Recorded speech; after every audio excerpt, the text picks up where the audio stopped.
እውነት ይዘን እያለቀስን እያነባን እኔን አድምጡኝ እኔን ስሙኝ እውነት ያለው እኔ ጋር ነው ስትሉ በሆነ ነገር ከናንተ የተሻሉ የሆኑ ሰዎች ውሸትም አድርገው እነሱ ይታመናሉ። ንገሩኝ ማን ነው ተስፋችን? ሰው ቢያምኑት ይከዳል። ሰው ተስፋ ቢያደርጉት ያሳፍራል። ሰው ቢደገፉት ይሰበራል። ሸምበቆ ነው ቢያምኑት ማይከዳ ተስፋ ቢያደርጉት የማያሳፍር የድንግል ልጅ አማኑኤል ነው። ክብር ምስጋና ለስሙ ይሁን። እሱ ነው የሚታመነው። እኛ በሃይማኖት ከእግዚአብሔር ጋር ከሆንን ታመን አልጋ ላይ ብንተኛም እስር ቤት ውስጥም ብንገባም ስደትም ብንወጣም ምንም አይነት ነገር ውስጥ እንሆን እግዚአብሔር ከኛ ጋር ይሆናል። ተምረን ቁም ነገር መድረስ የምንችለው ነግደን ማትረፍ የምንችለው ሮጠን መቅደም የምንችለው አስበን ማሳካት የምንችለው እግዚአብሔር ከኛ ጋር ከሆነ ብቻ ነው። ያለ እግዚአብሔር ምንም ማድረግ አንችልም። መጽሐፍ እንደዚህ ይላል፣ ያለኔ ምንም ልታደርጉ አትችሉ። ወጥቶ መግባት በእግዚአብሔር ነው። ተቀምጦ መነሳት በእግዚአብሔር ነው። አጭቶ ማግባት በእግዚአብሔር ነው። አግብቶ የተባረከ ልጅ መውለድ በእግዚአብሔር ነው። ሁሉም በእግዚአብሔር ነው። ትልቁ ነገር በሃይማኖት እኛ ከእግዚአብሔር ጋር እንሆን፣ በእምነት ከእግዚአብሔር ጋር እንሆን፣ በጸሎት ከእግዚአብሔር ጋር እንሆን፣ በጾም ከእግዚአብሔር ጋር እንሆን። እግዚአብሔር ከኛ ጋር ይሆናል። ምንም ጥርጥር የለውም። መጽሐፍ ምንድነው የሚለው? እናንተ ከእግዚአብሔር ጋር ስትሆኑ እግዚአብሔር ከናንተ ጋር ይሆናል። ብትፈልጉት ታገኙታላችሁ፣ ብትተውት ግን ይተዋችኋል ተብሎ ተጽፏል። ሁለተኛ ዜና መዋዕል ምዕራፍ 15 ቁጥር 2 ላይ የተመዘገበ እግዚአብሔር ቃል ወጣቶች የምትሰሩት ስራ እንዲከናወን ከእግዚአብሔር ጋር በእምነት ሁኑ። እህቶቼ የልባችሁ መሻት እንዲፈጸም የምትሰሩት ስራ ሁሉ እንዲከናወንላችሁ ከፈለጋችሁ ከእግዚአብሔር ጋር ሁኑ። እሱ ነው መፍትሄው። ዳዊት ምን ብሎ ነው የዘመረው? እግዚአብሔር ቤትን ካልሰራ ቤተሰሪ በከንቱ ይደክማል። እግዚአብሔር አገርን ካልጠበቀ አገርን የሚጠብቁ ሰዎች በከንቱ ይተጋሉ ተብሎ ተጽፏል። እዛ መዝሙር 126 ቁጥር 1 ላይ የተመዘገበ ቃል እግዚአብሔር ቤትን ካልሰራ ቤተሰሪ በከንቱ ይደክማል። እግዚአብሔር አገርን ካልጠበቀ አገርን የሚጠብቁ ሰዎች በከንቱ ይተጋሉ። ሁሉ የሚሆነው በማን ፈቃድ ነው? በእግዚአብሔር ፈቃድ። መጽሐፍ ከዝሙት ሽሹ ይላል። ከዝሙት እንድንሸሽ አምላካችን እግዚአብሔር ይርዳል። ሰው የሚሰራው ኃጢአት ሁሉ ከስጋ ውጪ ነው። ዝሙትን የሚሰራ ሰው ግን በገዛ ስጋው ላይ ይሰራል ኃጢአት። ስጋ ለእግዚአብሔር ነው፣ ስጋ ለጌታ ነው እንጂ ለዝሙት አይደለም ይላል ሐዋርያው ቅዱስ ጳውሎስ።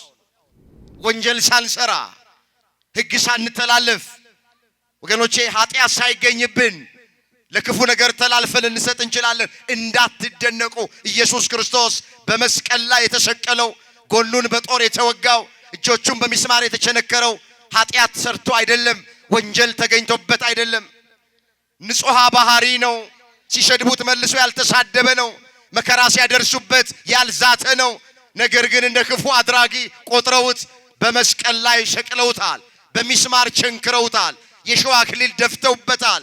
ስጋው አልቆ አጥንቱ እስኪታይ ድረስ 6666 ጊዜ በጅራፍ ገርፈውታል። አንዳንድ ጊዜ በሕይወታችን እንደዚህ ይሆናል። ሰው ይረሳናል። ማይረሳን ማይዘነጋን አምላካችን እግዚአብሔር የገዛ ወንድሞቻችን ሊረሱን ይችላል። አያድርስ ነው። እህታችን ልትረሳን ትችላለች። የወለደ አባት የወለደች እናት ልትረሳ ትችላለች። ባልንጀራችን ጓደኛችን ሊረሳን ይችላል። በሰው እንዳትታመኑ፣ ሰውን ተስፋ እንዳታደርጉ። ምን አለ ዳዊት? በሰው ከመታመን በእግዚአብሔር መታመን ይሻላል። በገዢዎች ተስፋ ከማድረግ በእግዚአብሔር ተስፋ ማድረግ ይሻላል አለ መዝሙር 117 ቁጥር 8 ላይ። እኛ ከእግዚአብሔር ጋር ነን ወይ? ጥያቄው ይሄ። በእምነት ከእግዚአብሔር ጋር ነን? በጸሎት ከእግዚአብሔር ጋር ነን? ጠዋት ማታ መሸነጋ ኢመኑኝ እኛ ከእግዚአብሔር ጋር ከሆንን የትም ቦታ እንሆን ተሰደን አገር ለቀን ብንሄድ እዛ በተሰደድንበት ቦታ ማን ይኖራል? እስር ቤት ውስጥ ብንጣል እስር ቤት ውስጥ ከኛ ጋር ማን ይሆናል? ታመን አልጋ ላይ ብንተኛ መኝታችንን ማን ያነጥፍልናል? ብንራብ ማን ያበላናል? ብንጮማ ማን ያጠጣናል? ብንታረዝ ማን ያለብሰናል? ቢጎልብን የጎደለውን ማን ይሞላል? እኛ ከማጋራ ከሆነ ከእግዚአብሔር ጋር የምንሆንባቸው መንገዶች በርካታ ናቸው። እንዳትረሱ። ጸሎት የመጀመሪያው፣ እምነት። አማኝ ሁልጊዜ ከእግዚአብሔር ጋር ነው፣ እግዚአብሔርም ከሱ ጋር ነው። አብረኸኝ ካልተኛ ባለቤት ውስጥ የለም ፍቃዴን ፈጽምልኝ አለችው። ሰው ባለው ነገር ይፈተናል። ዮሴፍ ባለው ነገር ተፈተነ። እህቶቼ ምንድነው ፈተናችሁ? ወንድሞቼ ምንድነው ፈተናችሁ? አንዳንድ ጊዜ ውበት ፈተና ይሆናል። አንዳንዴ ስልጣን ፈተና ይሆናል። አንዳንዴ ዕውቀት ፈተና ይሆናል። ሰው ባለው ነገር ይፈተናል። ዮሴፍ በውበቱ ምክንያት ፈተና መጣበት። ከመጋረጃ በስተጀርባ የምንሰራውን ኃጢአት እግዚአብሔር ማያ የሚመስልን ብዙዎች አለን። አካባቢ የቀየርን እንደሆነ፣ ሰፈር የቀየርን እንደሆነ፣ ሀገር የቀየርን እንደሆነ እዛ የምናደርገውን ክፉ ነገር እግዚአብሔር የማያይ የሚመስለን ሰዎች አሉ። ግን ዮሴፍ አይኖቹ የሚገርሙ ናቸው። ሰው የለም ስትለው ቤት ውስጥ አንቺ ሰው ባይኖር እኮ እግዚአብሔር አለ አለ። ባይናችንም ባናየው እግዚአብሔርን መፍራት የሌለበት የቹም አይነት ጥበብ ከንቱ ነው። መንፈሳዊ ጥበብ ቢኖረን ጥሩ አድርጎ የመስበክ፣ ጥሩ አድርጎ የመዘመር፣ ጥሩ አድርጎ የመቀደስ፣ ጥሩ አድርጎ ቅኔ የመቀኘት፣ ጥሩ አድርጎ ከበሮ የመምታት ጥበብ ኖሮን እግዚአብሔርን ማንፈራ ከሆነ ጥበብ መንፈሳዊ ከንቱ ነው። የጥበብ መጀመሪያ ማንን መፍራት ስለሆነ ደግሞ ዓለማዊ ጥበብ ኖሮን የሂሳብ፣ የፊዚክስ፣ የኬሚስትሪ መንኩራኩር የማምጠቅ ጨረቃ ላይ ቤት የመስራት 4-5 ቋንቋ የመናገር ጥበብ ኖሮን እግዚአብሔርን ማንፈራ ከሆነ ዓለማዊውም ጥበብ ከንቱ ነው ይለዋል መጽሐፍ። የጥበብ መጀመሪያ ማንን መፍራት ስለሆነ ከዝሙት ሽሹ አለ። ሰው የሚያደርገው ኃጢአት ሁሉ ከስጋ ውጪ ነዋል። ዝሙትን የሚሰራ ግን በገዛ ስጋው ላይ ኃጢአትን ይሰራል አለና፣ ወይስ ስጋችሁ ከእግዚአብሔር የተቀበላችሁት በእናንተ የሚኖር የመንፈስ ቅዱስ ቤተ መቅደስ እንደሆነ አታውቁምን? በዋጋ ተገዝታችኋልና ለራሳችሁ አይደላችሁም። ስለዚህ በስጋችሁ እግዚአብሔርን አክብሩት። በስጋችሁ ማንን አክብሩት? በዋጋ የተገዛ ቤተ መቅደስ ነው። ዋጋው ብር አይደለም። ዋጋው እንቁ አይደለም። ዋጋው ክርስቶስ ስጋውን ቆርሶ ደሙን አፍስሶ በዋጋ ተገዝተናል። ባካችሁ ይሄ ቤተ መቅደስ የእያንዳንዳችን ቤተ መቅደስ በዋጋ የተገዛ ነው። ዋጋ የተከፈለበት ነው። ስለዚህ ቤተ መቅደሳችንን ከዝሙት እንጠብቀው፣ በዝሙት አናቆሽሸው፣ በንጽህና እንያዘው። ዮሴፍ የምትይውን ዝሙት በእግዚአብሔር ፊት አልሰራውም ብሎ ልብሱን ጥሎላት ወጥቶ ከቤት ርቆ ሸሽቶ ሄደ ይላል። በኃጢአት አናቆሽሸው። አንተ ለዕቃ የምንሰጠውን ክብር፣ ጓደኛችን ለሰጠን ዕቃ የምንሰጠውን ክብር፣ ቤተ መቅደስ ለተባለ ሰውነታችን ለምንድን ነው ክብር ማንሰጠው? ለምንድን ነው በስካር የምናቆሽሸው? ለምንድን ነው በዝሙት የምናቆሽሸው? ለምንድን ነው በሐሜት፣ በተንኮል፣ በምቀኝነት፣ በዘረኝነት ለምንድን ነው የምናቆሽሸው? መቅደሳችንን ዋጋ የተከፈለበት መቅደስ ነው። ክርስቶስ ስጋውን ቆርሶለታል፣ ደሙን አፍስሶለታል፣ ውድ ዋጋ ከፍሎለታል። በዋጋ ተገዝታችኋል ማለት ይሄ ነው። ዓለም እንደዚህ ናት። ዓለም ፍትህ የላት። የሚፈቱትን ታስራለች፣ የሚታሰሩትን ትፈታለች።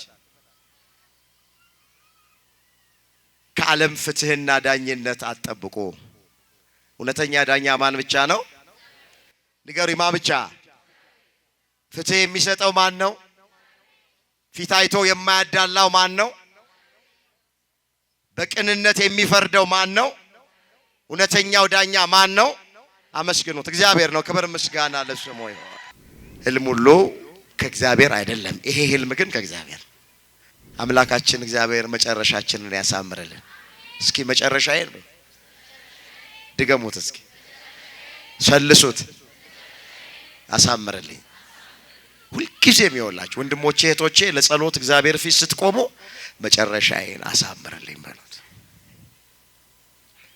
የዮሴፍን መጨረሻ እንዳሳመርክ ነው የኔንም መጨረሻዬን አሳምርልኝ እንጂ ጅማሬያችሁን እያያችሁ በህይወታችሁ ውስጥ የሚሆነው ነገር እያያችሁ በፍጹም እንዳታጎረበሩ፣ እንዳትማረሩ፣ እግዚአብሔር ተወኝ፣ እግዚአብሔር ረሳኝ እንዳትሉ፣ ጌታለ ሁሉ ነገር ሲደርስብኝ እንዳትሉ፣ ጠብቁትስ፣ ጽኑ፣ ጸሎታችሁን እንዳታቋርጡ። ጉባኤ መካፈላችሁ እንዳታቋርጡ፣ ቅዳሴ ማስቀደሳችሁ እንዳታቋርጡ፣ በየገዳማቱ መሄዳችሁ እንዳታቋርጡ፣ ስጋው ደግሞ መቀበላችሁ እንዳታቋርጡ፣ አስራት በኩራት ማውጣታችሁን እንዳታቋርጡ፣ ጾማችሁን መጾማችሁን እንዳታቋርጡ፣ የድርሻችሁን ዝም ብላችሁ ተወጡ። ያን ጊዜ እግዚአብሔር መጨረሻን ማሳመር ይችላል። የነገር ፍጻሜው ከመጀመሪያው ይሻላል። ቃልህ ማለዳ ማለዳ አዲስ ነው፣ ታማኝነትህም ብዙ ነው ብሎ ነው የተናገረው። የእግዚአብሔር ቃል ሁልጊዜ አዲስ ነው። ትናንት የተጽናናንበት ዛሬ የምንጽናናበት፣ ትናንት ያረፍንበት ዛሬ የምናርፍበት፣ ትናንት ጥያቄያችን የተመለሰበት ዛሬ ጥያቄያችን የሚመለስበት፣ ትናንት እንባችን የታበሰበት የእግዚአብሔር ቃል ዛሬም እንባችን የሚታበስበት። በማንም ሰው ይነገር መቼም ይነገር፣ ሁልጊዜም የእግዚአብሔር ቃል አዲስ ነው፣ አይሰለችንም። ጅማሬው ሳያምርለት ቀርቶ አስጨናቂ ጅማሬ፣ የተበላሸ ጅማሬ እግዚአብሔር ደግሞ እንዴት መጨረሻውን እንዳሳመረለት የኛም የማያምሩ ጅማሬዎች በሕይወታችን ቢገጥሙን እግዚአብሔር መጨረሻውን ማሳመር እንደሚችል እግረ መንገድ በንጽጽር የምናይበት ትምህርት ነው። እሱም ልጅ ነው፣ እኛም ልጅ ነን። የተለየ ልብስ አባታችን ለምንድን ነው ለወንድማችን የሚገዛው? ከሁላችን አብልጦ እሱን ለምን ይወደዋል ብለው 11 ወንድሞቹ በዮሴፍ ላይ በጠላትነት ተነሱበት። የማያምር የዮሴፍ ጅማሬ ይሄ ነው፣ በገዛ ወንድሞቹ መጠላት። እኛ 11ችን ላንተ ልንሰግድ ነው እንዴ ብለው አስቀድመው ከጠሉት ጥል በላይ አብልጠው ጠሉት ይላል መጽሐፍ። የማያምሩ የዮሴፍ ጅማሬዎችን እያየን ነው። በወንድሞቹ ተጠላ፣ ወደ ጉድጓድ ውስጥ ተጣለ። በዚያ እነሱ በነበሩበት መንገድ አዎ እስማኤላውያን ሚዲያማውያን ሲያልፉ ከጉድጓድ ውስጥ አወጡትና ዮሴፍን ለነጋዴዎቹ በ20 ብር ሸጡት። ጽርሐ ክብርሽ ገናና ነው ለዘላለም።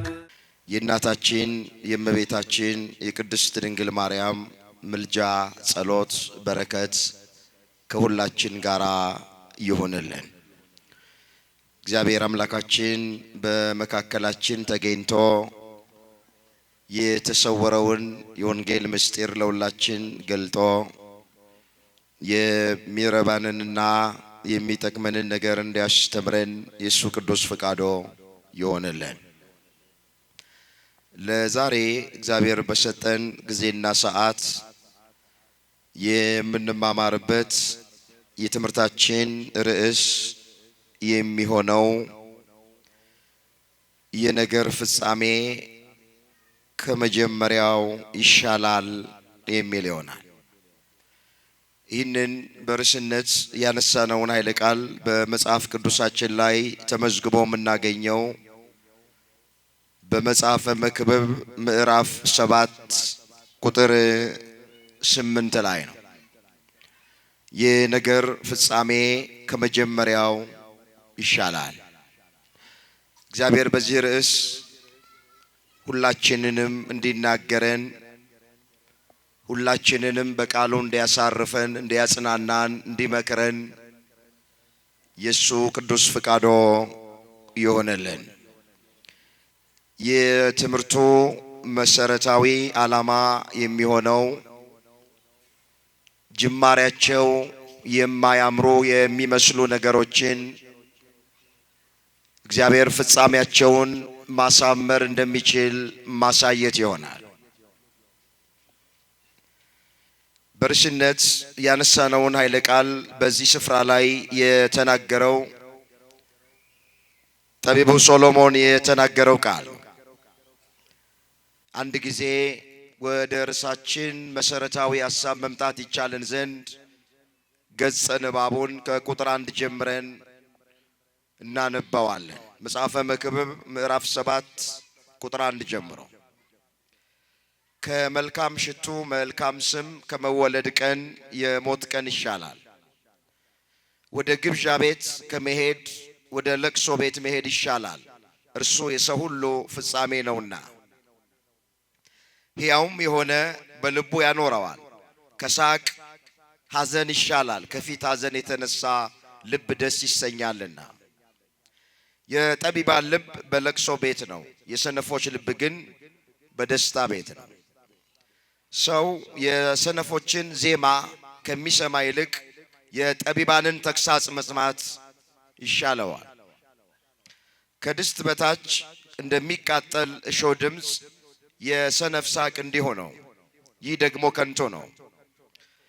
ግፍ ጠቢቡን ያሳብደዋል፣ ጉቦም ልብን ያጠፋዋል። የነገር ፍጻሜ ከመጀመሪያ ይሻላል፣ ታጋሽም ከትዕቢተኛ ይሻላል። በነፍስህ ለቁጣ ችኩል አትሁን፣ ቁጣ በሰነፍ ብብት ያርፋልና ይላል። ስለ ቃሉ የቃሉ ባለቤት የሰራዊት ጌታ አምላካችን እግዚአብሔር ስሙ ለዘላለም የተመሰገነ ይሁን። እንግዲህ ጠቢቡ ሶሎሞን መጽሐፍ ቅዱስን ስናነብ በርካታ መጽሐፍቶችን በብሉይ ኪዳን የጻፈልን ሰው ነው። አባቱ ዳዊት እየተባለ ይጠራል። እናቱ ደግሞ ቤርሳቤ እየተባለ ትጠራለች። ለምሳሌ መጽሐፈ መክብብን የጻፈው ጠቢቡ ሶሎሞን ነው። መጽሐፈ ምሳሌን፣ መጽሐፈ ተግሳጽን፣ መኃልየ ዘሰሎሞን የሚባለውን መጽሐፈ ጥበብን እነዚህን አምስቱን መጻሕፍት የጻፈልን የዳዊት ልጅ ጠቢቡ ሶሎሞን መጽሐፈ ምሳሌ፣ መጽሐፈ ተግሳጽ፣ መጽሐፈ መክብብ፣ መኃልየ ዘሰሎሞን፣ መጽሐፈ ጥበብ እነዚህ አምስቱን መጻሕፍት ሶሎሞን እንደጻፋቸው የቤተ ክርስቲያን ሊቃውንት ይናገራል። እኛ አሁን ከአምስቱ መጻሕፍት መካከል በመጽሐፈ መክብብ ምዕራፍ 7 ቁጥር 8 ላይ የተጻፈውን መነሻ አድርገን ለዛሬ እናመሽበታለን። እስኪ አንድ ጊዜ በርዕስነት ያነሳነውን ኃይለ ቃል በአንደበት ብቻ ሳይሆን ከማስተዋል ጭምር ሆነን ሁላችን በህብረት ለመናገር ራሳችንን እናዘጋጅ። የነገር ፍጻሜ በሉ እስኪ ከመጀመሪያው ይሻላል። እግዚአብሔር በዚህ ርዕስ ሁላችንን እንዲናገረን የእሱ ቅዱስ ፈቃዶ ይሆንልን። ይህንን ርዕስ ግልጥ እንዲያደርግልን በብሉይ ኪዳን ከተመዘገቡት ታሪኮች መካከል አንድ ታሪክ ለዛሬ እናነሳል። ጅማሬው ሳያምር የነበረን አንድ ሰው እግዚአብሔር እንዴት አድርጎ ፍጻሜውን እንዳሳመረለት በዚህ ታሪክ ውስጥ ደግሞ የእያንዳንዳችንን ሕይወት እንደ መስታወት እግዚአብሔር ያሳየናል። ታሪኩ ለብዙዎቻችን እንግዳ የሆነ ታሪክ አይደለም። ከዚህ ቀደም በአንድም ይሁን በሌላ መንገድ የሰማነው ታሪክ ግን የእግዚአብሔር ቃል ማለዳ ማለዳ አዲስ ነው። ነቢዩ ኤርምያስ ሲናገር ምን ብሎ ነው የተናገረው? ቃልህ ማለዳ ማለዳ አዲስ ነው፣ ታማኝነትህም ብዙ ነው ብሎ ነው የተናገረው። የእግዚአብሔር ቃል ሁልጊዜ አዲስ ነው። ትናንት የተጽናናንበት ዛሬ የምንጽናናበት፣ ትናንት ያረፍንበት ዛሬ የምናርፍበት፣ ትናንት ጥያቄያችን የተመለሰበት ዛሬ ጥያቄያችን የሚመለስበት፣ ትናንት እንባችን የታበሰበት የእግዚአብሔር ቃል ዛሬም እንባችን የሚታበስበት በማንም ሰው ይነገር መቼም ይነገር ሁልጊዜም የእግዚአብሔር ቃል አዲስ ነው፣ አይሰለችንም። አሁን ከልጅነታችን ጀምሮ ውዳሴ ማርያም ስናደርስን ያደግነው፣ ግን ውዳሴ ማርያም እስካሁን አልሰለቸንም። ከልጅነታችን ጀምሮ በጾመ ፍልሰታው አንገታችን ላይ ነጠላ ታስሮልን ቤተክርስቲያን መተን ቅዳሴ እያስቀደስን ያደግነው። ማን ነው ቅዳሴ የሰለቸው?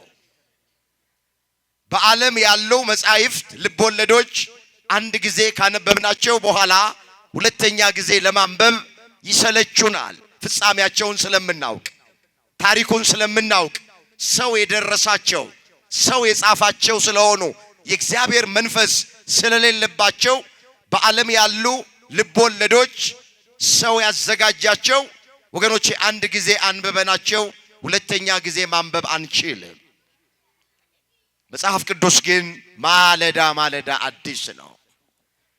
የእግዚአብሔር ቃል ግን ሁልጊዜም አዲስ ነው። ለምን ያሉ እንደሆነ በቃሉ ላይ የእግዚአብሔር መንፈስ ስላለበት። የማን መንፈስ? የእግዚአብሔር መንፈስ ስላለበት ሁልጊዜም አዲስ ነው ቃሉ። አሁንም አዲስ የሆነውን ቃል እግዚአብሔር በቸርነቱ ለሁላችንም ያስተምረን። ታሪኩ በኦሪት ዘፍጥረት በምዕራፍ 37 ቁጥር 1 ጀምሮ የተመዘገበውን ታሪክ ነው የምናየው። ዮሴፍ የሚባልን የአንድ ሰው ሕይወት ዛሬ እናያለን። ጅማሬው ሳያምርለት ቀርቶ አስጨናቂ ጅማሬ፣ የተበላሸ ጅማሬ፣ እግዚአብሔር ደግሞ እንዴት መጨረሻውን እንዳሳመረለት የኛም የማያምሩ ጅማሬዎች በሕይወታችን ቢገጥሙን እግዚአብሔር መጨረሻውን ማሳመር እንደሚችል እግረ መንገድ በንጽጽር የምናይበት ትምህርት ነው። ታሪኩ ሲጀምር እንዲህ ብሎ ይጀምራል። ኦሪት ዘፍጥረት ምዕራፍ 37 ቁጥር 1 ጀምሮ መለከተዋል። ያዕቆብም አባቱ በስደት በነበረበት አገር በከነዓን ምድር ተቀመጠ። የያዕቆብም ትውልድ ይህ ነው። ዮሴፍ የ17 ዓመት ልጅ በሆነ ጊዜ ከወንድሞቹ ጋር በጎችን ይጠብቅ ነበር ይላል። ሁላችን ታሪኩ እንደምናውቅ አብርሃም ጊዜው ቢቆይም ከሳራ ይስሐቅን ወልደዋል።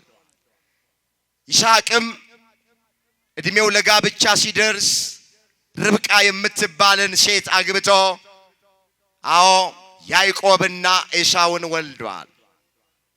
አሁን የያዕቆብን ታሪክ ይዘን ነው የምንቀጥለው። ያዕቆብ የተባለው ሰው ደግሞ ወገኖቼ ወንዶቹን እንኳን ብቻ ስንቆጥር 12 ወንድ ልጆች ወልደዋል። 12ቱ ነገደ እስራኤል ተብሎ የሚጠሩት ማለት የያዕቆብ ልጆች ናቸው። ከ12ቱ ወንድ ልጆች መካከል ዮሴፍ የሚባል ልጅ አለው ያዕቆብ። ማን የሚባል አልኳችሁ? ሁላችሁም ንገሩኝ። ማን የሚባል?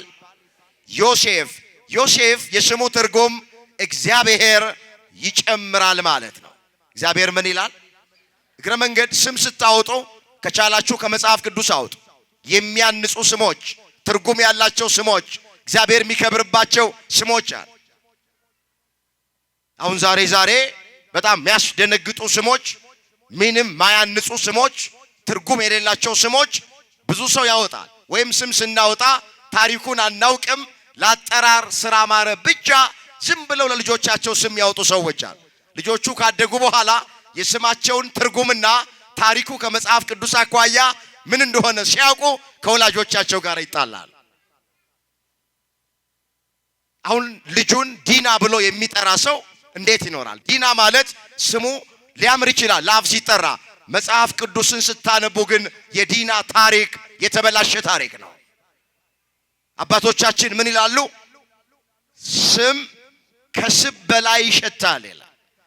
ስም በራሱ ወደ በጎ ነገርም ወደ ክፉ ነገርም ይስባል። ስለዚህ ለልጆቻችን ስም ስናወጣ ትርጉም ያለው ጥሩ ታሪክ ያለው የሚያንጽ እግዚአብሔር የሚከብርበት ከቻልን ከመጽሐፍ ቅዱስ ላይ ብናወጣ መልካም። አሁን ባልጠፋ ስም አሸብር ይባላል። አሁን እዚህ ውስጥ አሸብር ካለ በቃ አለቀል። እኔ አንድ ጊዜ ለአገልግሎት ወደ አንድ ገጠር እየሄድኩ ቦታውን አልነግራቸው ሰንበት ተማሪዎች ናቸው ጉባኤውን የሰሩትና ከመኪና እንደወረድን ሊቀበሉን መጡ። ስም ማን ነው ብዬ ስጠይቀው ስሜ ውቃው ይባላል አለኝ። የአባት ስም ማን ነው ላለው ደብልቀው።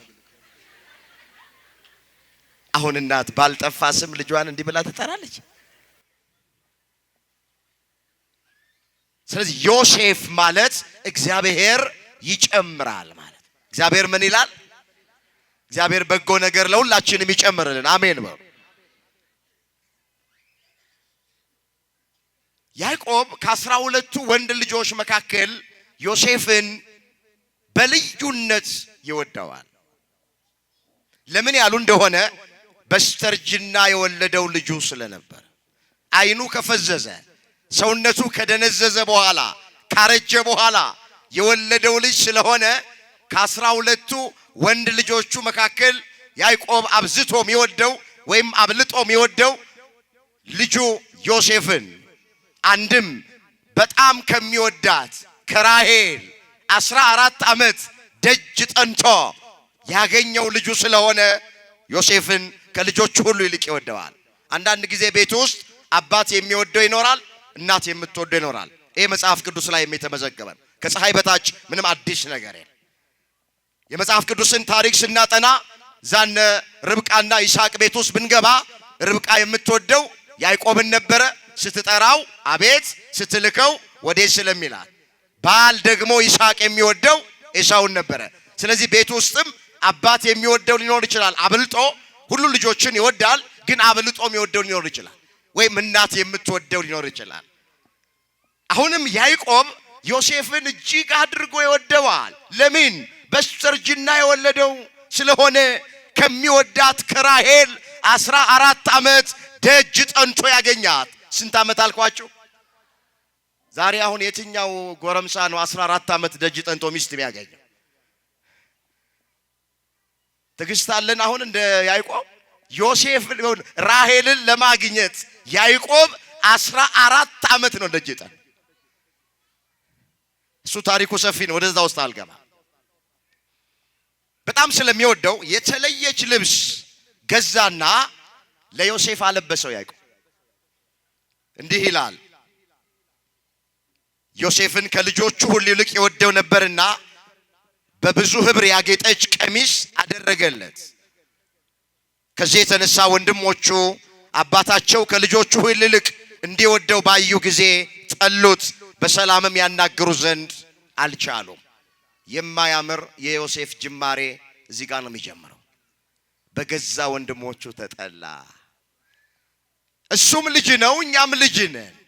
የተለየ ልብስ አባታችን ለምንድን ነው ለወንድማችን የሚገዛው? ከሁላችን አብልጦ እሱን ለምን ይወደዋል ብለው 11 ወንድሞቹ በዮሴፍ ላይ በጠላትነት ተነሱበት። የማያምር የዮሴፍ ጅማሬ ይሄ ነው፣ በገዛ ወንድሞቹ መጠላት።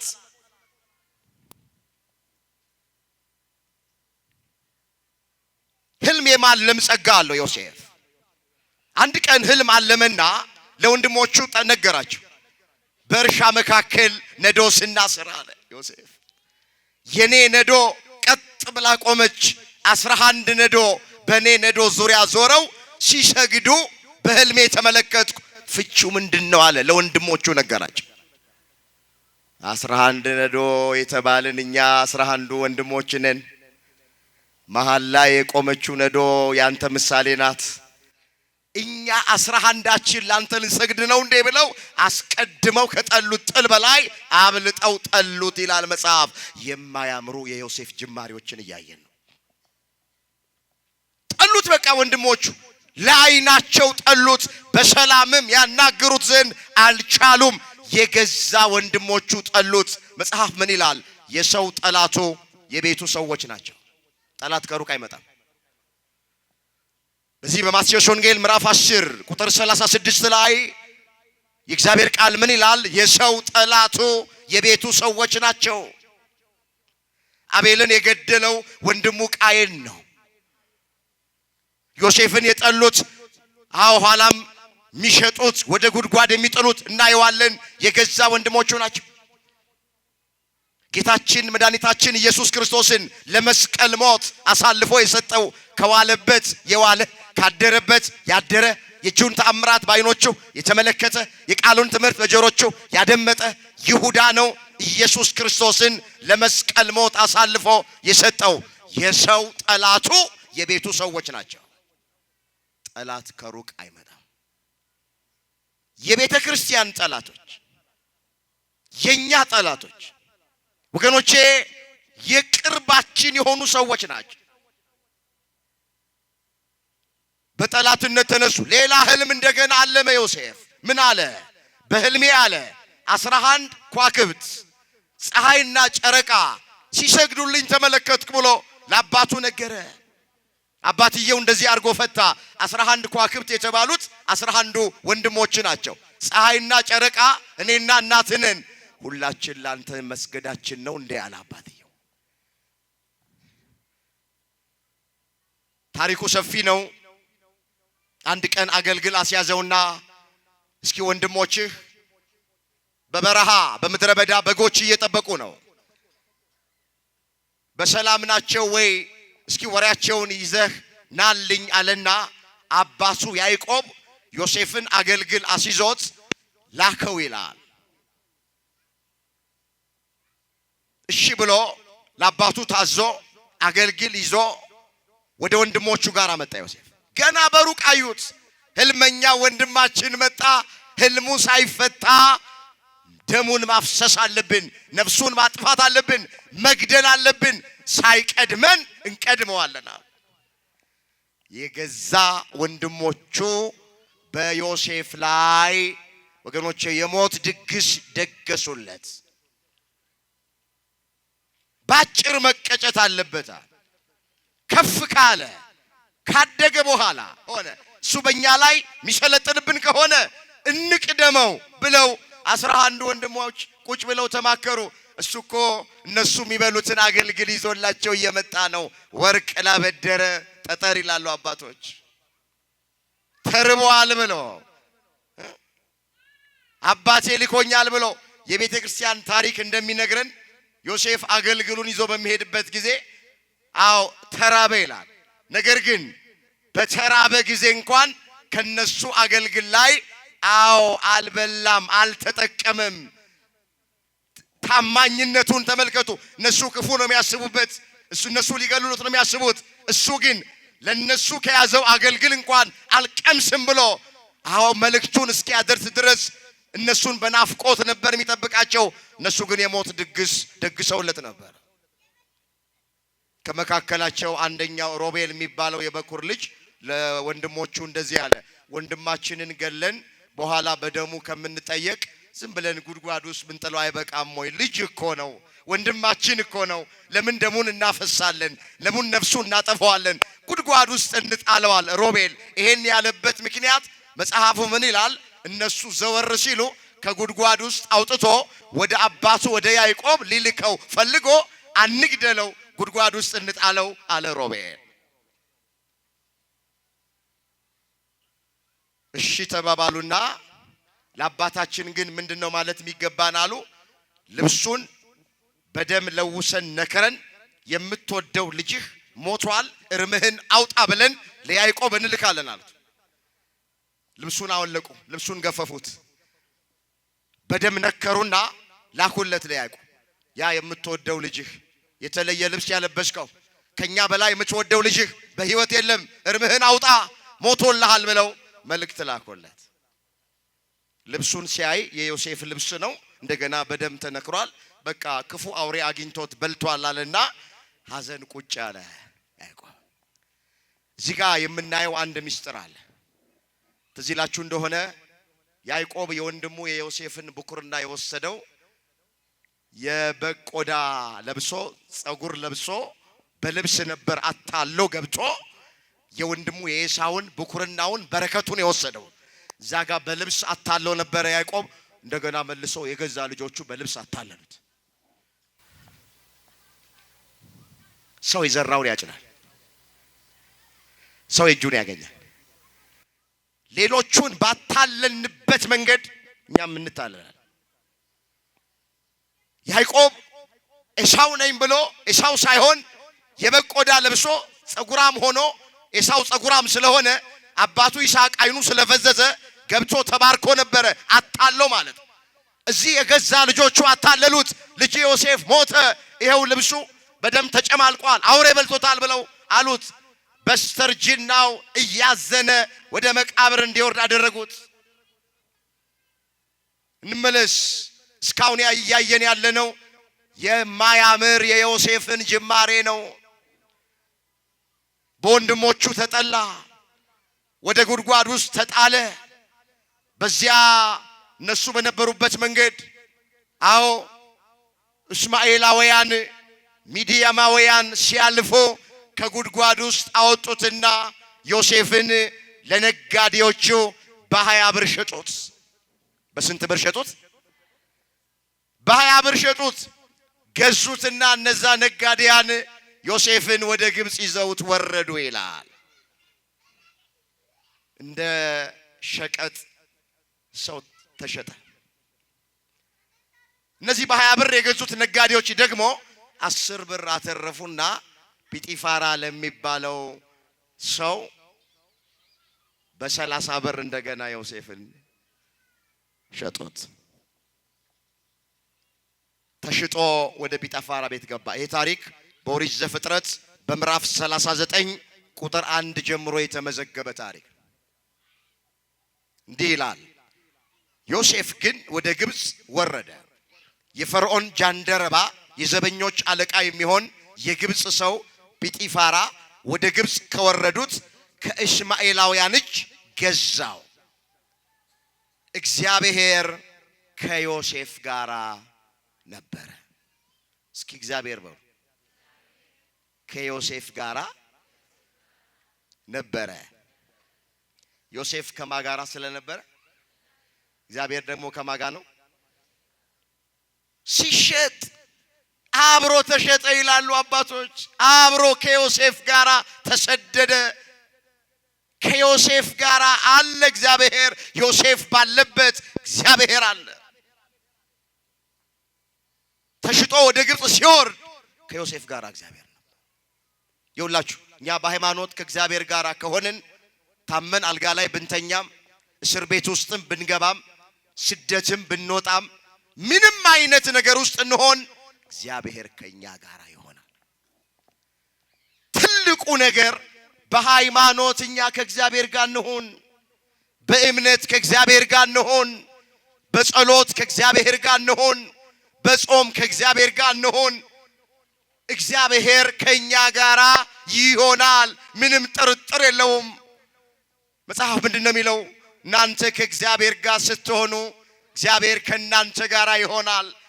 ብትፈልጉት ታገኙታላችሁ፣ ብትተውት ግን ይተዋችኋል ተብሎ ተጽፏል። ሁለተኛ ዜና መዋዕል ምዕራፍ 15 ቁጥር 2 ላይ የተመዘገበ እግዚአብሔር ቃል። እስኪ ላስቸግራችሁ፣ ቃሉን ከኔ ቀጥላችሁ ተናገሩ። እናንተ በሉ እስኪ። ያልተናገረ ሰው አለ። የእግዚአብሔር ቃል ነው። ሁላችሁ ተናገሩ። እናንተ ከእግዚአብሔር ጋር ስትሆኑ እግዚአብሔር ከናንተ ጋር ይሆናል።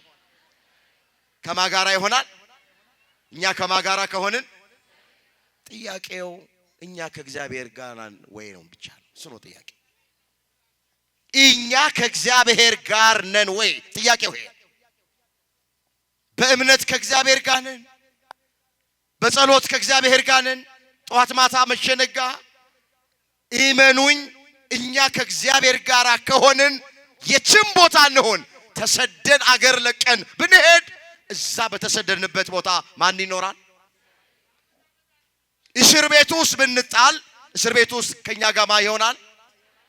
ታመን አልጋ ላይ ብንተኛ መኝታችንን ማን ያነጥፍልናል? ብንራብ ማን ያበላናል? ብንጠማ ማን ያጠጣናል? ብንታረዝ ማን ያለብሰናል? ቢጎልብን የጎደለውን ማን ይሞላል? እኛ ከማጋራ ከሆነ ሁልጊዜም ከሱ ጋር እንድንኖር አምላካችን እግዚአብሔር በቸርነቱ ይርዳል። ይኸውላችሁ የጸሎት ሕይወት ካለን በደንብ አድርጋችሁ ስሙኝ፣ ከእግዚአብሔር ጋር ነን ማለት ነው።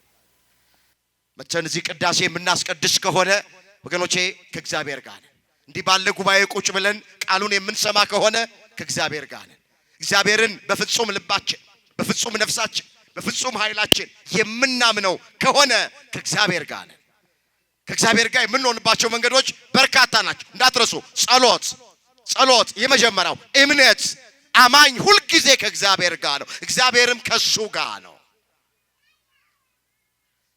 እግዚአብሔር ከዮሴፍ ጋር ነበረ አለና ዝቅ ብሎ ስራውም የተከናወነለት ሰው ሆነ።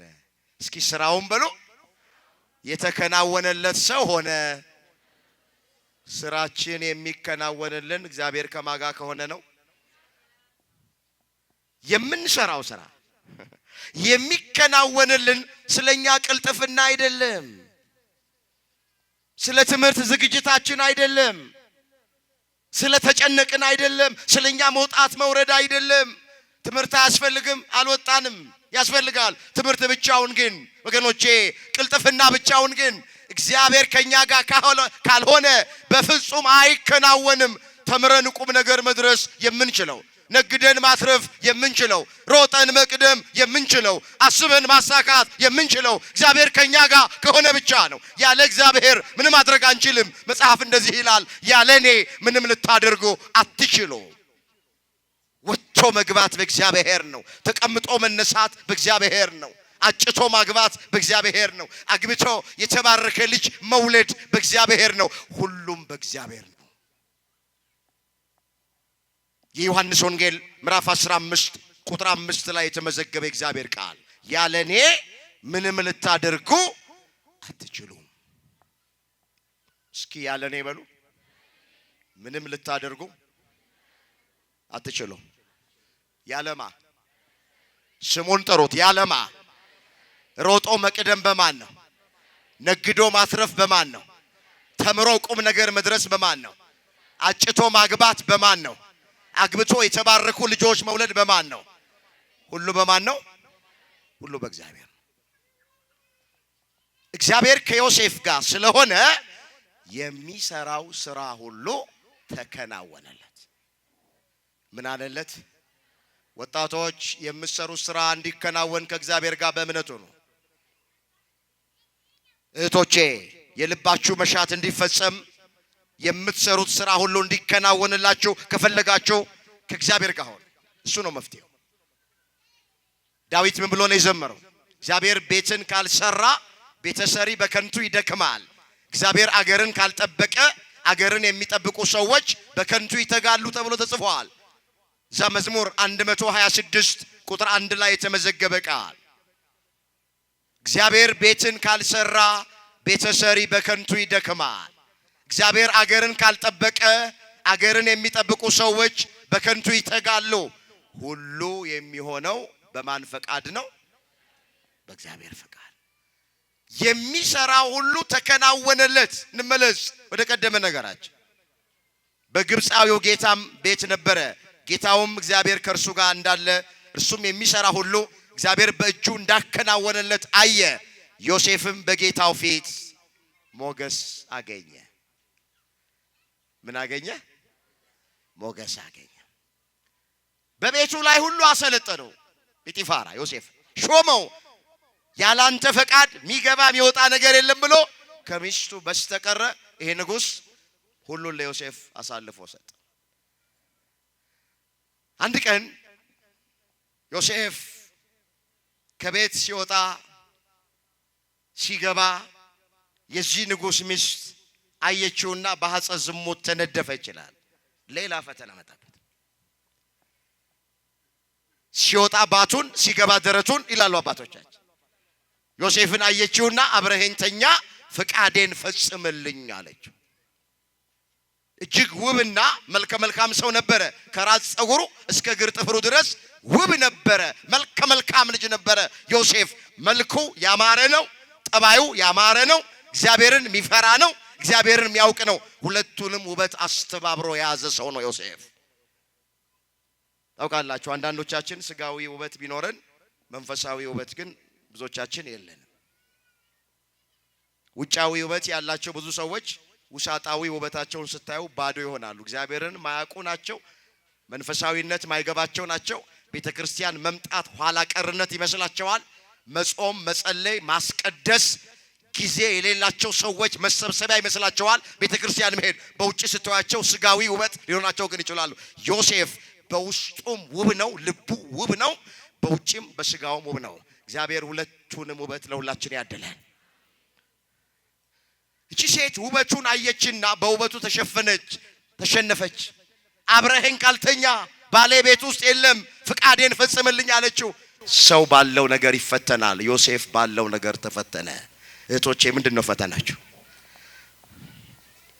ወንድሞቼ ምንድነው ፈተናችሁ? አንዳንድ ጊዜ ውበት ፈተና ይሆናል። አንዳንዴ ስልጣን ፈተና ይሆናል። አንዳንዴ ዕውቀት ፈተና ይሆናል። ሰው ባለው ነገር ይፈተናል። ዮሴፍ በውበቱ ምክንያት ፈተና መጣበት። ቅዳለችው በቃ አብረኸኝ ተኛ አለችው። ፍቃዴን ፈጽም ወድጄሃለሁ፣ ቤቴ ውስጥ ባል የለም፣ ማንም ሰው የለም አለችው። ዮሴፍ እንደዚህ አላት፣ ሰው ባይኖር እግዚአብሔር አለ አላት። ሰው ባይኖር ማን አለ? ማንም አያየንም ብላ ስትለው ሴቲቱ ሰው ባያየን እግዚአብሔር ያየናል አላት። የምትይውን ኃጢአት በእግዚአብሔር ፊት አልሰራውም አላት። እስኪ የምትይውን ኃጢአት በሉ። የምትይውን ኃጢአት በእግዚአብሔር ፊት አልሰራውም። በማን ፊት? የዮሴፍ አይኖች ማንን አሻግረው አዩ? ንገሪ ማንን አዩ? እኛ እኮ አንድ ኃጢአት ለመስራት አንድ ክፉ ነገር ለማድረግ ሰው አየኝ አላየኝ ነው ምንለው። ጨለማን ነው ምንመርጠው። ጨለማ ውስጥ የገባን እንደሆነ እዛ ውስጥ ምንሰራውን ኃጢአት እግዚአብሔር የማያይ የሚመስለን ብዙዎች ነን። ከመጋረጃ በስተጀርባ ምንሰራውን ኃጢአት እግዚአብሔር የማያይ የሚመስለን ብዙዎች አለን። አካባቢ የቀየርን እንደሆነ፣ ሰፈር የቀየርን እንደሆነ፣ ሀገር የቀየርን እንደሆነ እዛ ምናደርገውን ክፉ ነገር እግዚአብሔር የማያይ የሚመስለን ሰዎች አሉ። ግን ዮሴፍ አይኖቹ የሚገርሙ ናቸው። ሰው የለም ስትለው ቤት ውስጥ አንቺ ሰው ባይኖር እኮ እግዚአብሔር አለ አለ። ባይናችንም ባናየው ሰው አያየንም፣ ማንም ሰው አያየንም። ሰው ባያየን እግዚአብሔር ያየናል። የምትይውን ኃጢአት በአምላኬ በእግዚአብሔር ፊት አልሰራውም አለ።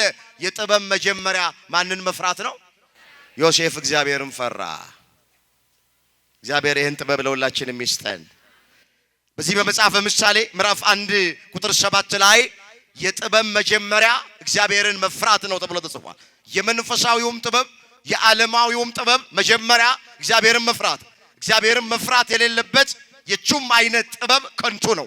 መንፈሳዊ ጥበብ ቢኖረን ጥሩ አድርጎ የመስበክ፣ ጥሩ አድርጎ የመዘመር፣ ጥሩ አድርጎ የመቀደስ፣ ጥሩ አድርጎ ቅኔ የመቀኘት፣ ጥሩ አድርጎ ከበሮ የመምታት ጥበብ ኖሮን እግዚአብሔርን ማንፈራ ከሆነ ጥበብ መንፈሳዊ ከንቱ ነው። የጥበብ መጀመሪያ ማንን መፍራት ስለሆነ ደግሞ ዓለማዊ ጥበብ ኖሮን የሂሳብ፣ የፊዚክስ፣ የኬሚስትሪ መንኮራኩር የማምጠቅ ጨረቃ ላይ ቤት የመስራት 4-5 ቋንቋ የመናገር ጥበብ ኖሮን እግዚአብሔርን ማንፈራ ከሆነ ዓለማዊውም ጥበብ ከንቱ ነው ይለዋል መጽሐፍ።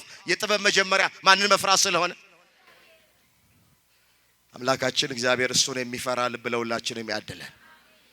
ይኸውላችሁ አሁን ትውልዱ እግዚአብሔርን ስለማይፈራ ነው ይሄንን ወንጀል አሁን አይናችን የሚያየው ጆሮአችን የሚሰማ ወንጀል የሚፈጸመው። ትውልዱ እግዚአብሔርን አልፈራ ስላለ ነው። እግዚአብሔርን የማይፈራ ትውልድ ለሕገ መንግስት መገዛት አይችልም። እግዚአብሔርን የማይፈራ ትውልድ ለፖሊስ ሊታዘዝ አይችልም። ይኸውላችሁ ለሀገራችን ለኢትዮጵያ የሚያስፈልገው ፈሪሃ እግዚአብሔርን ማወቅ መማር ነው።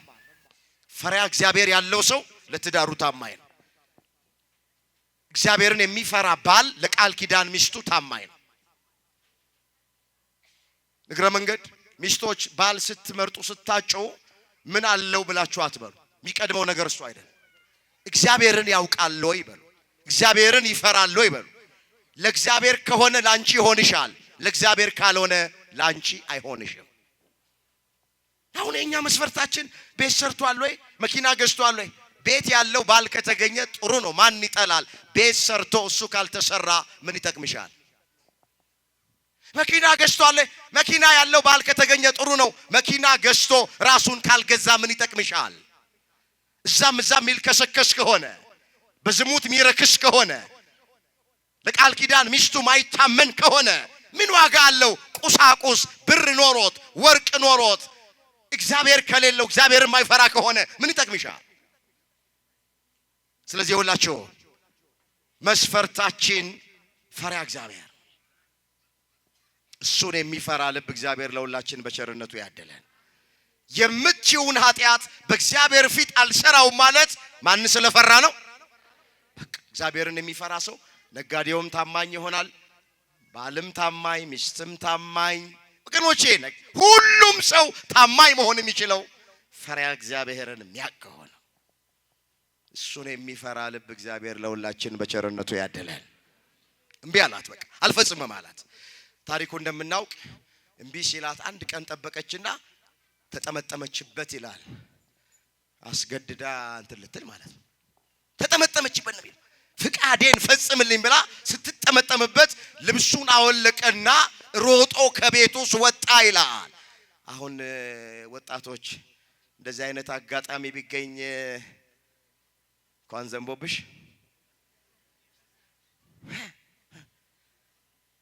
እኔ አልፈለኩም ነበር ይላል። እኔ አስጨነቀችኝ፣ አስቸገረችኝ፣ እምቢ አልኳት፣ ግን በቃ ምን ላድርግ ተጠመጠመችብኝ። አጥጋቢ ምክንያት አለኝ እንላለን። አጥጋቢ ምክንያት አለኝ፣ የኔ አይደለም ፍላጎቱ ፍቃዱ፣ እሷ ናት ያስጨነቀችኝ ይላል። ዮሴፍ እንደዚህ አይነት ቀልድ የለም። ልብሱን አወለቀላትና ከቤት ውስጥ ሮጦ ወጣ። መጽሐፍ ከዝሙት ሽሹ ይላል። ከዝሙት እንድንሸሽ አምላካችን እግዚአብሔር ይርዳል። ሰው የሚሰራው ኃጢአት ሁሉ ከስጋ ውጪ ነው። ዝሙትን የሚሰራ ሰው ግን በገዛ ስጋው ላይ ይሰራል ኃጢአት። ስጋ ለእግዚአብሔር ነው፣ ስጋ ለጌታ ነው እንጂ ለዝሙት አይደለም ይላል ሐዋርያው ቅዱስ ጳውሎስ። ወጣቶች ንጽህናችሁን ጠብቁ፣ እስክታገቡ ድረስ ክብራችሁን ጠብቁ። ካገባችሁ በኋላም ለቃል ኪዳን ሚስታችሁ ታማኙን፣ ሚስቶች ለቃል ኪዳን ባላችሁ ታማኙን። እግዚአብሔር ነፍሱ ከምትጸየፋቸው ኃጢአቶች መካከል አንደኛ ዝሙት ነው። እንዲህ ተብሎ ተጽፏል። ላነበው ፈልጋለሁ፣ እስኪ አስተውሉት ይሄንን ኃይለ ቃል። እዚህ ቅዱስ ጳውሎስ በቆሮንቶስ ለሚገኙ ክርስቲያኖች በአንደኛ ቆሮንቶስ መልእክቱ ምዕራፍ 6 ቁጥር 17 ላይ እንዲህ ብሎ ጽፏል። ከዝሙት ሽሹ አለ። ሰው የሚያደርገው ኃጢአት ሁሉ ከስጋ ውጪ ነው። ዝሙትን የሚሰራ ግን በገዛ ስጋው ላይ ኃጢአትን ይሰራል አለና፣ ወይስ ስጋችሁ ከእግዚአብሔር የተቀበላችሁት በእናንተ የሚኖር የመንፈስ ቅዱስ ቤተ መቅደስ እንደሆነ አታውቁምን? በዋጋ ተገዝታችኋልና ለራሳችሁ አይደላችሁም። ስለዚህ በስጋችሁ እግዚአብሔርን አክብሩት። በስጋችሁ ማንን አክብሩት? በዋጋ የተገዛ ቤተ መቅደስ ነው። ዋጋው ብር አይደለም፣ ዋጋው እንቁ አይደለም። ዋጋው ክርስቶስ ስጋውን ቆርሶ ደሙን አፍስሶ በዋጋ ተገዝተናል። ባካችሁ ይሄ ቤተ መቅደስ የእያንዳንዳችን ቤተ መቅደስ በዋጋ የተገዛ ነው፣ ዋጋ የተከፈለበት ነው። ስለዚህ ቤተ መቅደሳችንን ከዝሙት እንጠብቀው፣ በዝሙት አናቆሽሸው፣ በንጽህና እንያዘው። ዮሴፍ የምትይውን ዝሙት በእግዚአብሔር ፊት አልሰራውም ብሎ ልብሱን ጥሎላት ወጥቶ ከቤት ርቆ ሸሽቶ ሄደ ይላል። ስንቶቻችንን ቤተ መቅደስ የተባለ ሰውነታችን ዋጋ እንደተከፈለበት ምናውቀው? መቼ ሰው ታውቃላችሁ ዋጋ የተከፈለበትን ነገር ያከብረዋል። አሁን ሰው በስጦታ መልክ ውድ ዋጋ ወጥቶ የገዛልን የአንገት ሐብል፣ የእጅ አምባር፣ ስልክ ወይም በጣም የምንወደው ልብስ ካለ ዋጋውን ካወቅ ነው። አንቺ ይሄን ሽቶ የገዛውልሽ በዚህ ዋጋ ነው ካለን፣ ይሄንን ወርቅ፣ ይሄን ቀለበት፣ ይሄን የጆሮ እንትን የገዛውት በውድ ዋጋ ነው ካሉን ሰዎች ስለተከፈለለት ዋጋ ብለን እቃውን እናከብረዋለን። ሰውነታችን ክርስቶስ ዋጋ ከፍሎበታል። ባካችሁ እህቶቼ ወንድሞቼ፣ በኃጢአት አናቆሽሸው። አንተ ለዕቃ የምንሰጠውን ክብር፣ ጓደኛችን ለሰጠን ዕቃ የምንሰጠውን ክብር፣ ቤተ መቅደስ ለተባለ ሰውነታችን ለምንድን ነው ክብር ማንሰጠው? ለምንድን ነው በስካር የምናቆሽሸው? ለምንድን ነው በዝሙት የምናቆሽሸው? ለምንድን ነው በሐሜት፣ በተንኮል፣ በምቀኝነት፣ በዘረኝነት ለምንድን ነው የምናቆሽሸው? መቅደሳችንን ዋጋ የተከፈለበት መቅደስ ነው። ክርስቶስ ስጋውን ቆርሶለታል፣ ደሙን አፍስሶለታል፣ ውድ ዋጋ ከፍሎለታል። በዋጋ ተገዝታችኋል ማለት ይሄ ነው። እንመለስ። ዮሴፍ አልሰራም አለ። ምትዩን ኃጢአት አልሰራም አለ። ከዚህ በኋላ አልሳካልሽ ሲላት ሴቲቱ ጮኸች። ድምጿን ከፍ አድርጋ ጮኸች። ወታደሮቹ መጡ። ቤተ መንግስት ውስጥ ነው ያለችው። የንጉስ ሚስት ናት። ምን ሆነሻል አሏት። ይሄ ምናምንቴ ዕብራዊ ከትቢያ ከአፈር ባሌ አንስቶ ቤተ መንግስት ቢገባ ሆዱ ሲሞላ ደረቱ ሲቀላ የባሌን ቤት አለመኖር አየና ካልደፈርኩሽ ብሎ ተነሳብኛለች። ጅራፍ ራሱ ገርፎ ራሱ ይጮሃል። ፍቃዱ የራሷ ሆኖ ጥያቄው የራሷ ሆኖ ፍቃዴን ካልፈጸምክ ያለችው እሷ ሆኖ አልሳካ ሲላት ግልብጥ አለችና ካልደፈርኩሽ ብሎ ተነሳለች። እሱ ስደተኛ ነው፣ የሰው ሀገር ሰው ነው። እሷ የንጉስ ሚስት ናት። ከሱ ይልቅ እሷን አመኗትና ወታደሮቹ በላሉ እጅና እግሩን አስረው ነገሩ እስኪጣራ ድረስ ብለው ወደ ወህኒ ቤት ወረወሩት። ሌላኛው የማያምር የዮሴፍ ጅማሬ። ያለ ወንጀሉ እንደ ወንጀለኛ ተቆጠረ። ያለ በደሉ እንደ በደለኛ ተቆጠረ። እስር ቤት ውስጥ ተጣለ። ከሱ ይልቅ እሷ የምትናገረው ተሰማ። ታማኝ ሆና ተቆጠረች። አንዳንዴ ይሄንን እናያለን በዓይናችን፣ ይሄን እንሰማለን በጆሮአችን። እውነት ይዘን እያለቀስን እያነባን እኔን አድምጡኝ፣ እኔን ስሙኝ፣ እውነት ያለው እኔ ጋ ነው ስትሉ በሆነ ነገር ከናንተ የተሻሉ የሆኑ ሰዎች ውሸትም አድርገው እነሱ ይታመናሉ። ተገፋ፣ በግፍ እስር ቤት ውስጥ ገባ፣ ታሰረ። አባቶቻችን ምን ይላሉ? እስረኞች ሁሉ ወንጀለኞች አይደሉም ይላሉ። እስረኞች ሁሉ ምንች አይደሉም?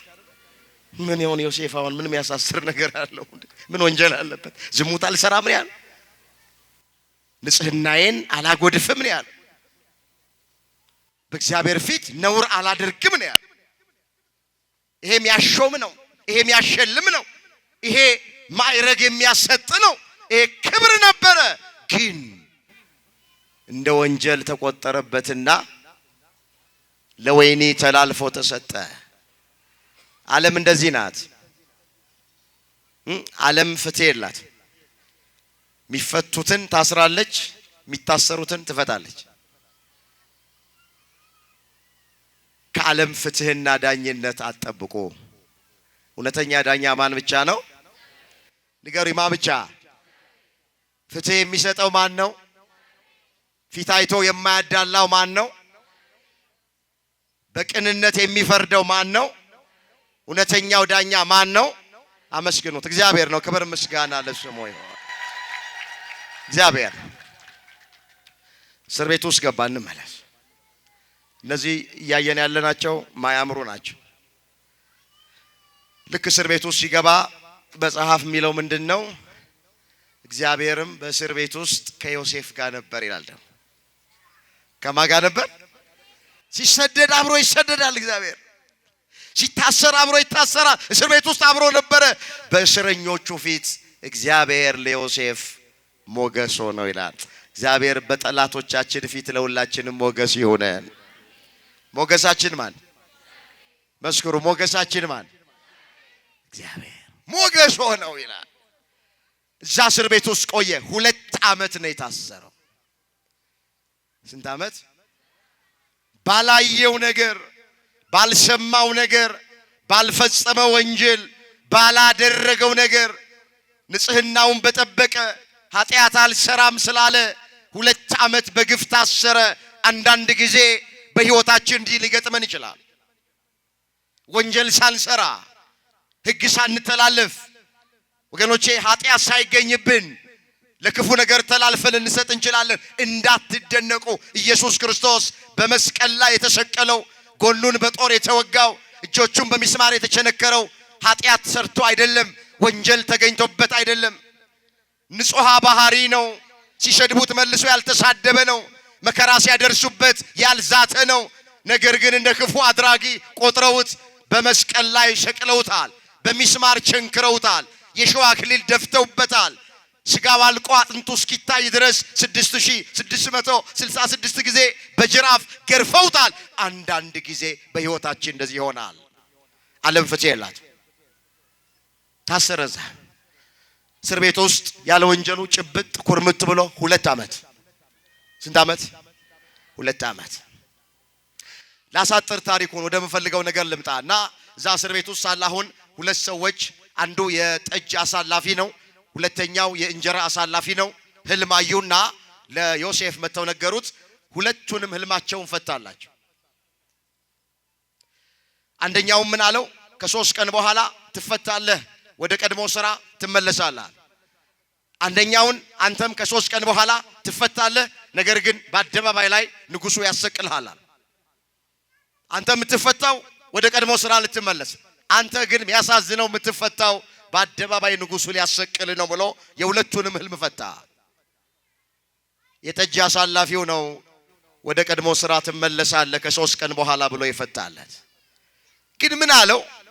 ከተፈታ በኋላ አለ እኔ በግፍ ስለታሰርኩኝ ያለ ወንጀሌ ስለሆነ ወደ ወይኔ የተጣልኩት ለንጉሱ ንገርልኝና ከስራቴ አስፈታኛል። ከስራቴ ምን በለኝ? ለማን ንገርልኝ? ዮሴፍ በእግዚአብሔር ላይ ተስፋ ማድረጉ ትቶ አሁን በዚህ በጠጅ አሳላፊው ላይ ተስፋ አረግ። ንገርልኝ ሄደ ለንጉሱ። ያለ በደል እኔ የታሰርኩት መታሰር አይገባኝም ነበረ። ይሄው 2 ዓመት ሊሆነኝ ነው። ስለዚህ እንዳትረሳኝ አስበኝ አደራ ብሎ ያንን ጠጅ አሳላፊ ተስፋ አደረገ። ሰዎችን ተስፋ አታድርጉ። ተስፋችን ማን ነው? ንገሩኝ፣ ማን ነው ተስፋችን? ሰው ቢያምኑት ይከዳል። ሰው ተስፋ ቢያደርጉት ያሳፍራል። ሰው ቢደገፉት ይሰበራል። ሸምበቆ ነው ቢያምኑት ማይከዳ፣ ተስፋ ቢያደርጉት የማያሳፍር የድንግል ልጅ አማኑኤል ነው። ክብር ምስጋና ለስሙ ይሁን። እሱ ነው የሚታመነው። ዝቅ ብሎ ስታነቡት ምን ይላል? የጠጅ አሳላፊው ግን ዮሴፍን አላሰበውም፣ ረሳው ይላል። ምን አረገው? ሰው ይረሳናል። ማይረሳን ማይዘነጋን አምላካችን እግዚአብሔር የገዛ ወንድሞቻችን ሊረሱን ይችላል። አያድርስ ነው። እህታችን ልትረሳን ትችላለች። የወለደ አባት የወለደች እናት ልትረሳ ትችላለች። ባልንጀራችን ጓደኛችን ሊረሳን ይችላል። በሰው እንዳትታመኑ፣ ሰውን ተስፋ እንዳታደርጉ። ምን አለ ዳዊት? በሰው ከመታመን በእግዚአብሔር መታመን ይሻላል። በገዢዎች ተስፋ ከማድረግ በእግዚአብሔር ተስፋ ማድረግ ይሻላል አለ መዝሙር 117 ቁጥር 8 ላይ። እስኪ ቃሉን ከኔ ቀጥላችሁ ተናገሩ። በሰው ከመታመን በሉስ በእግዚአብሔር መታመን ይሻላል። በገዢዎች ተስፋ ከማድረግ በእግዚአብሔር ተስፋ ማድረግ ይሻላል። ይሻላል አይሻል? ማን ነው እግዚአብሔርን አምኖ የጎደለበት ያጣ? ማን ነው እግዚአብሔርን ተስፋ አድርጎ ያፈረ? እግዚአብሔር ቢያምኑት ባካችሁ አይከዳም። እግዚአብሔር ተስፋ ቢያደርጉት አያሳፈርም። አይናችሁን ከሰው ላይ አንሱ። እግዚአብሔርን ተስፋ አድርጉት። መጽሐፍ የሁሉም አይን አንተን ተስፋ ያደርጋል፣ አንተም እጅህን ትከፍታለህ፣ ምግባቸውንም በየጊዜው ትሰጣቸዋለህ አለ ዳዊት። እዚህ ዳዊት መዝሙር 144 ቁጥር 15 ላይ የተመዘገበ ቃል የሁሉም አይን አለ አንተን ተስፋ ያደርጋል፣ አንተ እጅህን ትከፍታለህ፣ ስጋ ለለበሰ ሁሉ ምግባቸውን በጊዜ ትሰጣቸዋለህ። እሱን ተስፋ ያደረገ እንድንኖር አምላካችን እግዚአብሔር ይርዳል። ረሳው እንመለስ። ያ የጠጅ አሳላፊ እንዳትረሳኝ አሳስብልኝ አደራ በግፍ ነው የታሰርኩት ለንጉሱ ንገርልኝ ያለው ሰው አላስበውም ረሳው ይላል። ስለዚህ ልክ በጌታ ቀኝ እንደተሰቀለ ወንበዴ ጌታ ሆይ በመንግስት በመጣ ጊዜ ምን በለኝ አለው። ምን በለኝ? ዛይ ሉቃስ ወንጌል ምዕራፍ 23 ቁጥር 48 ላይ የተመዘገበ ቃል ነው። ጌታ ሆይ አለው በመንግስት በመጣ ጊዜ አስበኝ አለ። በቃ አስበኝ ማለት የሚገባን አምላካችንን ነው። አስበን ማለት የሚገባን መድኃኔዓለምን ነው። እሱ ያስባል ወገኖች። ከገባንበት ቅራኔ ውስጥ ሊያወጣን ይችላል። ጥያቄያችንን ይመልሳል፣ እንባችንን ያብሳል፣ እንቆቅልሻችንን ይፈታል፣ ታሪካችንን ይቀይራል፣ የራቀውን ነገር ያቀርባል፣ የጎደለውን ነገር ይሞላል፣ የተቆረጠውን ነገር ይቀጥላል። መድኃኔዓለምን አስበኝ በሉት። ወጣቶች ምንድን ነው የጎደላችሁ? እህቶቼ ምንድን ነው የጎደላችሁ? በእግዚአብሔር ታመኑ፣ እግዚአብሔርን ተስፋ አድርጉ፣ እሱን አስበኝ በሉት። ይሄ ወንበዴ እድሜ ዘመኑን ቋንጃ ቆራጭ የነበረ ደም አፍሳሽ የነበረ በንጹሃን ደም ሲታጠብ የነበረ ከጌታ ቀኝ ተሰቀለ። በዛች አጋጣሚ ምቹ ጊዜ ያገኘና ጌታ ሆይ አለ። የሚሰራውን ተአምራት ሲያይ ጊዜ በመንግስት በመጣ ጊዜ አስበኝ አለ። ጌታችን ምን አለው? ዛሬ ከኔ ጋራ በገነት ትኖራለህ አለ። ቀድሞ ከአዳም ገነት ገባ። ክብር ምስጋና ለአምላካችን ለእግዚአብሔር ይሁን። ቀድሞ ከአዳም ገነት ገባ። የሁላችሁ እግዚአብሔርን አስበን ካልነው እንዲህ ታሪክ የሚቀይር ነው የኛ አምላክ። የት ነበርክ እስካሁን፣ የት ነበርሽ እስካሁን አይልም። ወንበዴ እኮ ነበረ፣ ደም አፍሳሽ ነበረ፣ እስካሁን ድረስ የት ነበርክ አላለውም። አስበኝ ሲለው አሰበው። ዛሬ ከኔ ጋራ በገነት ትኖራለህ። እንመለስ። ዮሴፍ ተረሳ። አሁን እግዚአብሔር የዮሴፍን ፍጻሜ የሚያሳምርበት ጊዜ ደረሰ። ርዕሳችን ምንድነው? የነገር ፍጻሜ ከጅማሬው ምን ይላል? አቤት ይሻላል። እንዴት አድርጎ አሁን እግዚአብሔር በጊዜውና በሰዓቱ ዮሴፍን እንደሚያከብረው ፍጻሜውን እንደሚያሳምርለት በጥቂቱ አስታውሻችሁ መልእክቴን ተቀልላል። ፈርዖን የሚባለው የግብጽ ንጉስ ህልም አለመና የሚፈታለት አጥቶ ይጨነቅ ጀመረ። በቤተ መንግስት የሚቀልባቸው ጠንቋዮች፣ አስማተኞች፣ መተተኞች አሉ። ያየውን ህልም ነገራቸው። ህልሙ ምንድነው? በህልሜ አለ 7 መልካቸው ያማረ ላሞች ከባህር ውስጥ አስቀድመው ሲወጡ ተመለከትኳል። ጥቂት ቆይታ ሆኖ ደግሞ ሌሎች መልካቸው የከሳ መልካቸው የማያምር ወጡና አስቀድመው የወጡትን መልካቸው የሚያምረውን ሰውነታቸው የወፈረውን ላሞች ዋጧቸው። ይህንን ህልም አይቻለው፣ ፍቱልኝ። ዝም ብዬ እናንተን መቀለብ ምን ትርጉም አለው?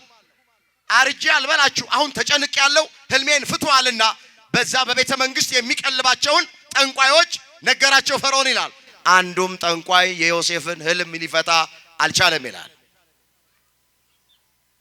ለችግሩ መፍትሄ ሊሰጡት አልቻሉም አንዳቸውም ይላል። የዚህን ጊዜ አሁን ያ የጠጅ አሳላፊ መጣና ለፈርዖን ነገረው።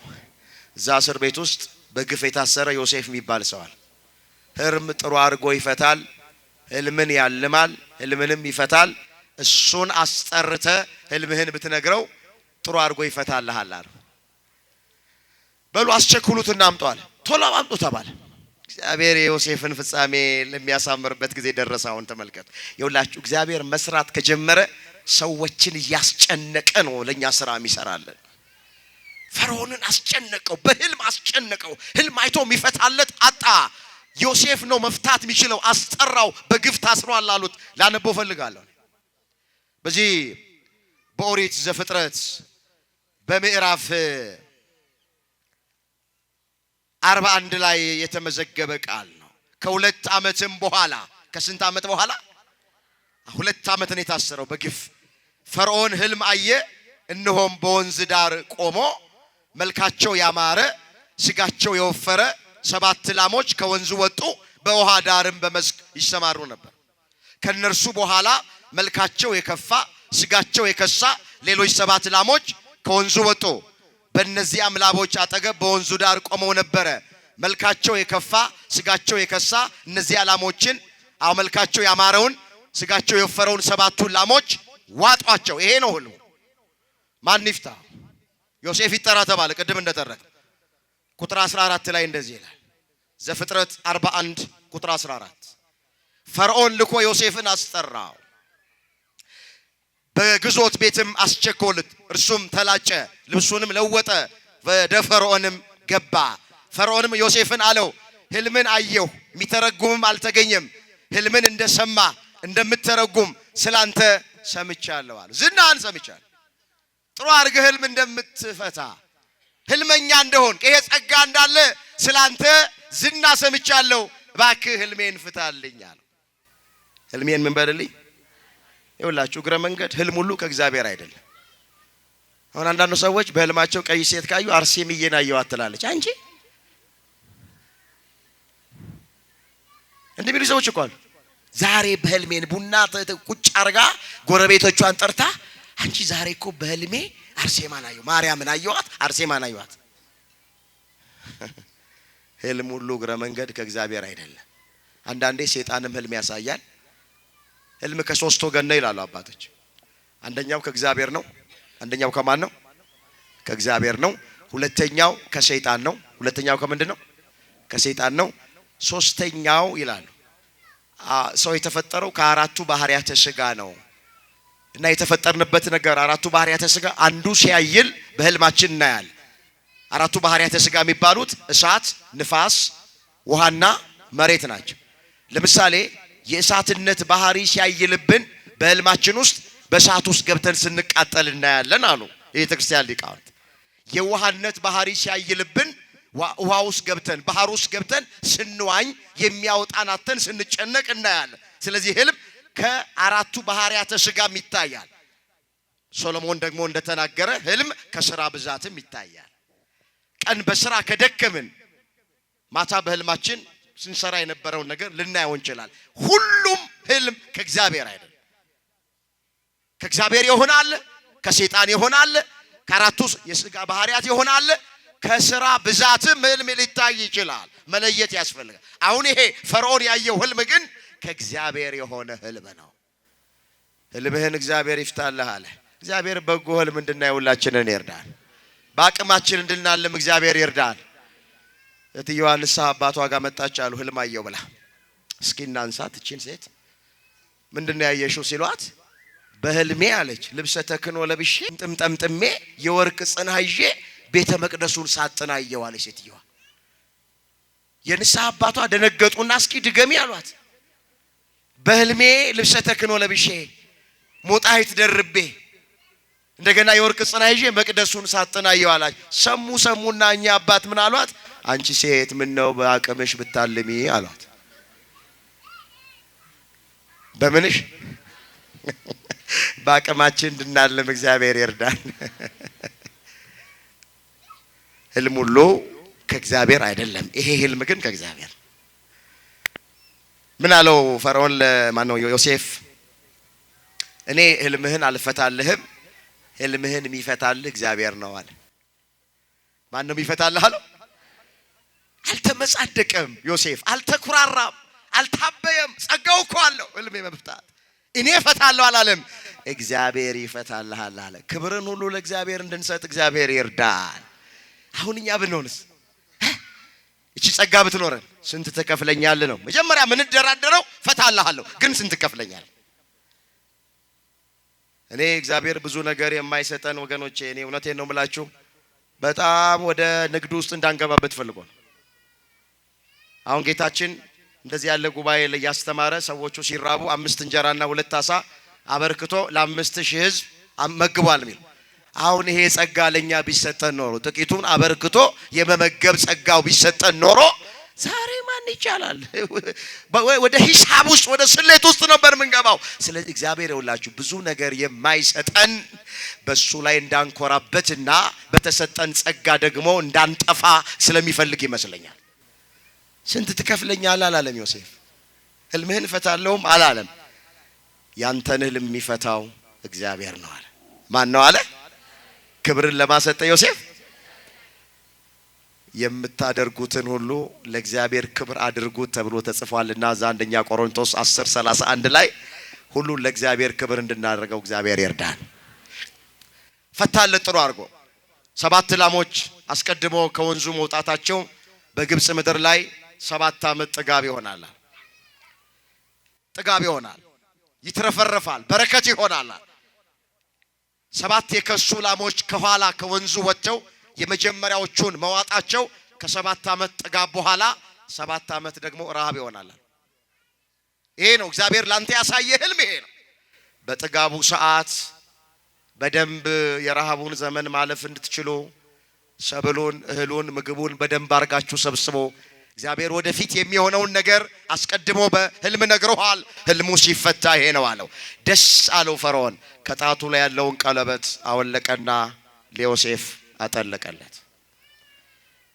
አስኒት የምትባል በጣም መልከ መልካም ውብ ቆንጆ ልጅ ነበረችው፣ የንጉሱ የፈርዖን ልጅ። እሷን አመጣና ሚስት አድርጎ አጋባው። ከዚህ በኋላ ምን አለው? በግብጽ ሀገር ያላንተ ፈቃድ ምንም የሚወጣና የሚገባ ነገር የለም። በግብጽ ላይ እኔ ጠቅላይ ሚኒስትር አድርጌ ሾሜሃለሁ። ከኔ በታች አገሪቱን የምታስተዳድረው አንተነ። ያላንተ ፈቃድ የሚወጣና የሚገባ ነገር የለም ብሎ በግብጽ አገር ላይ ዮሴፍን ፈርዖን ከፍ ከፍ አደረገው። እግዚአብሔርም መጨረሻውን አሳመረለት። ክብር ምስጋና ለአምላካችን ለእግዚአብሔር ይሁን።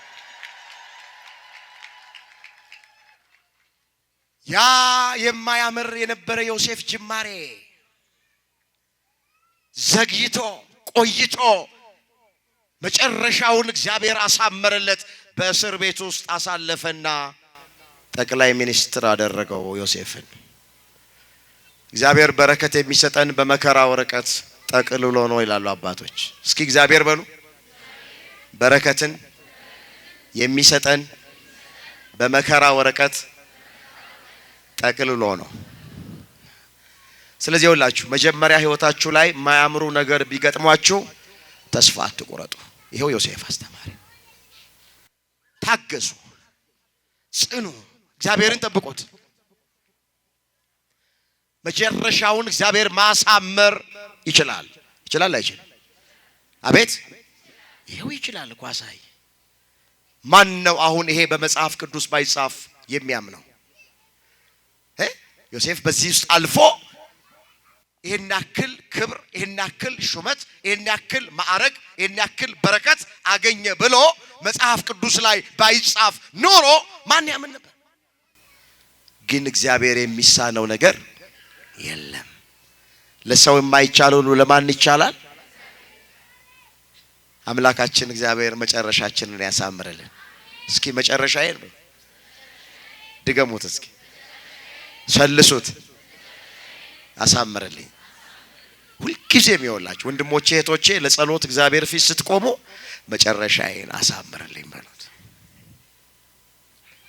የዮሴፍን መጨረሻ እንዳሳመርክለት የኔንም መጨረሻዬን አሳምርልኝ እንጂ ጅማሬያችሁን እያያችሁ በህይወታችሁ ውስጥ የሚሆነው ነገር እያያችሁ በፍጹም እንዳታጎረመሩ፣ እንዳትማረሩ፣ እግዚአብሔር ተወኝ፣ እግዚአብሔር ረሳኝ እንዳትሉ፣ የታለ ሁሉ ነገር ሲደርስብኝ እንዳትሉ፣ ጠብቁትስ፣ ጽኑ፣ ጸሎታችሁ እንዳታቋርጡ፣ ጉባኤ መካፈላችሁ እንዳታቋርጡ፣ ቅዳሴ ማስቀደሳችሁ እንዳታቋርጡ፣ በየገዳማቱ መሄዳችሁ እንዳታቋርጡ፣ ስጋው ደግሞ መቀበላችሁ እንዳታቋርጡ፣ አስራት በኩራት ማውጣታችሁን እንዳታቋርጡ፣ ጾማችሁን መጾማችሁን እንዳታቋርጡ፣ የድርሻችሁን ዝም ብላችሁ ተወጡ። ያን ጊዜ እግዚአብሔር መጨረሻን ማሳመር ይችላል።